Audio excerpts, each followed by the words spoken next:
පිරිමි ළමයි කතාවේ ඔයගොල්ලෝ හිතන්නේ යාළුවනේ ඇත්තට මේ මොකද්ද වෙන්නේ? ඉතින් මේ අල්විස් කපු මහත්තයා කරන වැඩේ නිසා සුමංගලව නිකම්ම ඇවිස්සෙනවා. ඉතින් සුමංගල කියන්නේ මැරේක් නිසා අල්විස් කපු මහත්තයා නම් බේරෙන්න වෙන්නේ නැහැ. මොකද මේ අල්විස් කපු මහත්තයයි මේ බංගලාවයි මේ සුමංගලයි අතර මොකක් හරි අභිරහස් සම්බන්ධයක් තියෙනවා.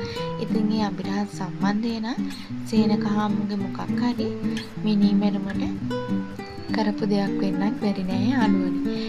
ඉතින් මේ අල්විස් කපු මහත්තයයි සුමංගලගේ දෙන්නගේම අරමුණ මේ බංගලාව ගන්නයි.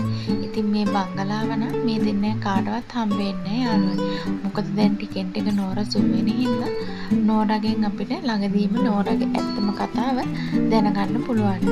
ඉතින් නෝරා පොලිසියෙන් හොයන්නේ සේනක හාමුව මැරුවා කියලා. ඉතින් නෝරාට ටිකෙන් ටික සුව වෙනවත් එක්කම ඉදිරියට තවත් සුව වුණොත් නෝරාගේ ඇත්ත විස්තරය අපිට දැනගන්න පුළුවන් යාළුවනේ. ඉතින් යාළුවනේ මේ අල්විස් කපු මහත්තයා මේ සුමංගලව අවශ්‍යගත්ත නිසා ඉතින් මොන වගේ දෙයක් අල්විස් කපු මහත්තයාට සිද්ධ වෙයිද? ඉතින් මේ වගේ වීඩියෝ නැරඹීමට අමතක නොකර subscribe කරලා තියාගන්න.